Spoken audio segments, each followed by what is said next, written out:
হে নারী, তুমি বেপরদাভাবে চলো, তোমার চুল খোলা রেখে চলো, তুমি টাইট ফিটিং পোশাক পরে চলো, তুমি সিরিয়ালের নেশায় মত্ত হয়ে সিরিয়াল দেখে দেখে সেরকম মডার্ন ড্রেস কেনো।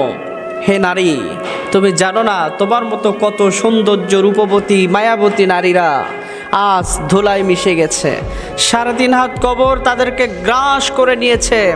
তাদের সৌন্দর্য, লোভ, তাদের সমস্ত দেহে মরিচিকা পড়ে গিয়েছে, পোকায় খেয়েছে, চতুর্দিক থেকে মাটি তাকে আক্রমণ করেছে। তোমার চাইতেও সুন্দর ছিল তারা, কিন্তু তারা আজ কোথায়? 3.5 হাত মাটির নিচে তারা বিলীন হয়ে গিয়েছে। সময় থাকতে সাবধান হয়ে যান। TikTok, Facebook, YouTube, Instagram, Twitter, বিভিন্ন সোশ্যাল মিডিয়ার প্রেমে পড়ে আসক্ত হয়ে নারী তোমার কাছে শয়তান এমনভাবে এগুলোকে উপস্থিত করে দিয়েছে, এমনভাবে এই প্ল্যাটফর্মগুলোকে তোমার সামনে তুলে ধরেছে, মনে হচ্ছে তুমি স্বর্গ পেয়ে গিয়েছো, মনে হচ্ছে তুমি জান্নাতে ঢুকেই গেছো।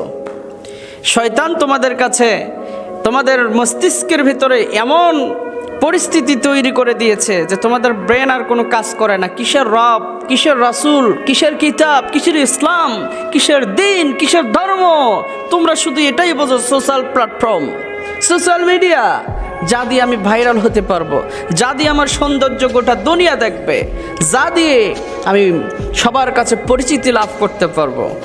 এই চিন্তা, এই চেতনা, এই চাওয়া পাওয়া আপনার পূরণ ঠিকই হয়, কিন্তু আপনি ক্ষতিগ্রস্ত হয়ে দুনিয়া থেকে বিদায় হয়ে যান। আপনি মারার পর, আপনার মৃত্যুবরণ করার পর আপনার এলাকার মানুষ কি বলে জানেন? আপনি যখন টিকটক করতে করতে মারা যান, আপনি যখন ফ্যাশন শো একজন মডার্ন মেয়ে হয়ে, মডার্ন নারী হয়ে, বেপর্দা নারী হয়ে মারা যান, তখন আপনার এলাকার মানুষগুলোই আগে সর্বপ্রথম বলে।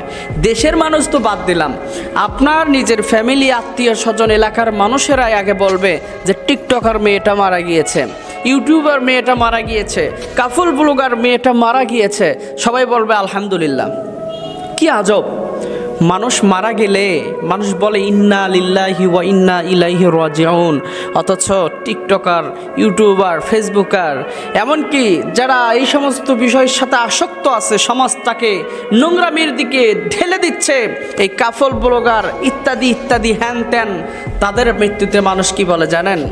হাজারো ইতিহাস সাক্ষী আছে। এই সমস্ত মানুষগুলো যখন মারা যায়, মানুষ বলে আলহামদুলিল্লাহ, সমাজ থেকে একটা নোংরামির সীমা ছাড়িয়ে গিয়েছিল, সমাজ থেকে একটা নোংরা বস্তু চলে গেল, সমাজ থেকে একটা নোংরা মানসিকতার নিশ্চিহ্ন হয়ে গেল, সমাজ থেকে একটি কীট দূরে চলে গেল। আলহামদুলিল্লাহ পরে। তাহলে আপনি কেমন জীবন গঠন করেন যেই জীবন মৃত্যুর পরেও অশান্তিতে থাকে? কেমন জীবন আপনি পরিচালনা করেন, কেমন জীবন তৈরি করেন যেই জীবনের শুধু ধিক্কার, লাঞ্ছনা, অপমান ছাড়া আর কিছু নাই?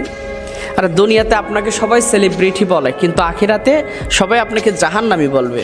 দুনিয়াতে আপনাকে সবাই ভাইরাল ব্যক্তি হিসেবে চেনে, কিন্তু আখিরাতে সবাই আপনাকে জাহান্নামী হিসেবে চিনবে।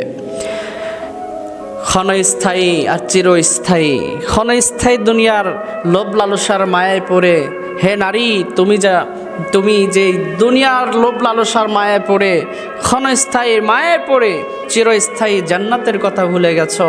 মনে রাখো, চিরস্থায়ী জান্নাত বড় সুখের জায়গা, সেই জায়গার জন্য প্রস্তুতি গ্রহণ করা দরকার।